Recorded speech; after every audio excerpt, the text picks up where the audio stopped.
ராமன் 100 ஆண்டு அரசாண்ட பின் வம்ச பரம்பரைப்படி பரதனும் அரசாள்வான். இப்பொழுது ராமனுக்கு முடிசூட்டுவதே மிகவும் நியாயமானது. ராமன் என்னையும் கௌசல்யைக்கு மேலாகவே பாராட்டும் இயல்பின் ஆதனால் எனக்கும் ஒரு கெடுதல் விளையாது. ராமன் ஆள்வதோடு பரதன் ஆள்வதோடு ஒரு வாசி இல்லை என்றனர்.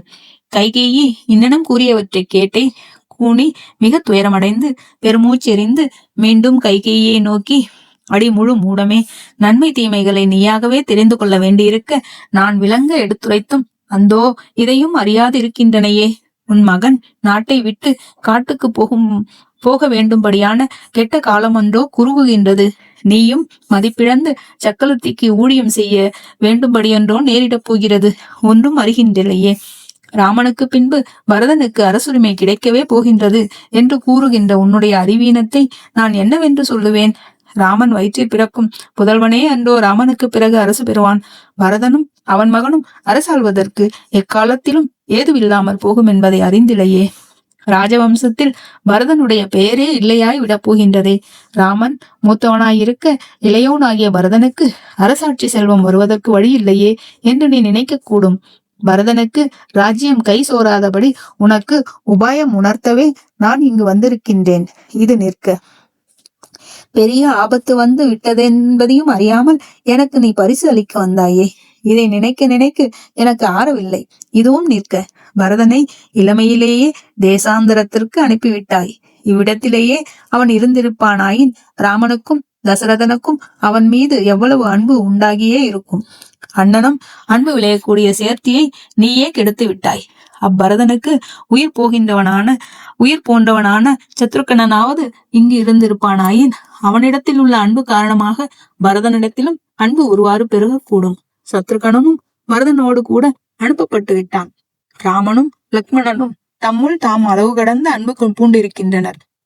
அவர்களுக்குள் ஒருபோதும் ஆச்சரியம் ஏற்படாது. ராமன் பரதனுக்கு அவசியம் கெடுதி செய்தே தீருவன். இதில் சிறிதும் ஐயமில்லை. ராமன் முடிசூட பெற்ற பிறகு பரதன் கேகய நாட்டில் நின்றும் இங்கு வந்து ராமனால் கொலையுண்டு முடிவதில் காட்டிலும் அவன் இங்கு வராமலே எங்கேனும் காட்டில் சென்று வாழலாம். அண்ணனமின்றி அவன் சீரும் சிறப்புமாக வாழ வேண்டில் அவனே முடிசூட பெறும்படி நீ முயலவே வேண்டும். ராமன் பூமிக்கு அரசனாயிடின் அப்பொழுதே பரதன் பாழாய் போவது நிச்சயம். ஆகவே உன் மகன் மகுடம் சூடும்படிக்கும் ராமன் காட்டிலே துரத்தப்படுவதற்கும் தகுந்த உபாயத்தை இப்பொழுதே ஆலோசித்துக் கொள்வாயாக என்றாள். உடனே நீ கோபாகிரகத்திற்கு சென்று விகாரமான கோலம் பூண்டு கோபக்குறிகளுடன் வெறுந்தரையில் படுத்திரு. மன்னவன் வந்தாலும் முகம் கொடாமல் அழுது கொண்டிரு.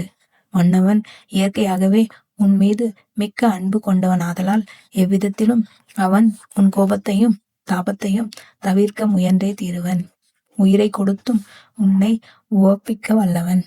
பல்வகையான ஆடை ஆபரணங்களை கொடுத்து அரசன் உன்னை சமாதானப்படுத்த நினைத்தாலும் அவற்றில் நீ மயங்கி மோசமடைய வேண்டா. நான் கூறியபடியே அவ்விரண்டு வரங்களையே கேட்டு பெறுவாயாக. 14 வருடங்கள் கழித்து ராமன் திரும்பி நாட்டுக்கு வந்தாலும் குடிமக்களின் மனம் அவனிடத்து பதியாது. பரதனுக்கே ராஜ்யலட்சுமி சிரமாய்விடும். இவ்வுபாயத்தை காலதாமதமின்றி நிறைவேற்றுவாயாக என்றனள். கூனி சொன்ன இம்மொழிகளை கைகேயி இதமாகவே கொண்டனள். இயற்கையாகவே கம்பீரமான மனம் படைத்திருந்த அவள் தெய்வ வசமாக கூனியின் கலக வார்த்தைகளுக்கு உடன்பட்டு விட்டாள். மந்தரையை பலவாறு புகழவும் தொடங்கிவிட்டாள். ராமனுக்கு முடிசூட்டுவது தனக்கு பெரிய ஆபத்தாகவே முடியும் என்றும் அம்முயற்சியை பங்கம் செய்தே விட வேண்டும் என்றும் திண்ணமாக உறுதி கொண்டாள். கூனியின் வடிவழகையும் புத்தியின் கூர்மையையும் மிக மிக பாராட்டி புகழ்ந்தனள். பரதன் முடிசூட பெற்று ராமன் காட்டுக்கு செல்வானாயின் மந்தரே, உனது கூனின் மேல் கனக மாலை ஒன்று கட்டுவேன் மற்றும் பல ஆடை ஆபரணங்களையும் பரிசளிப்பேன் என்றனள். அது கேட்டு உவந்த கூனி, அம்மா, நல்லது. தண்ணீர் வெள்ளம் சென்ற பின்பு அணை கட்டுவதில் பயனில்லை என்பது உனக்கு தெரியுமே. ராமாபிஷேகம் நிறைவேறிய பின்பு நீ வரம் கேட்டு பயனில்லை. இனி கனப்பொழுதும் தாமதம் செய்திடாமல் உடனே கோப கிரகத்திற்கு சென்று படுத்து அரசன் வருகை எதிர்பார்த்திருப்பாயாக என்று உற்சாகப்படுத்தினாள். அவளும் உடனே எழுந்து கூனியுடனும் சென்று மிக விலை உயர்ந்த முத்து மாலைகள் முதலிய ஆபரணங்கள் எல்லாம் கழற்றி எறிந்துவிட்டு கோப கிரகத்தில் வெறுந்தரையிலேயே படுத்து கொண்டாள்.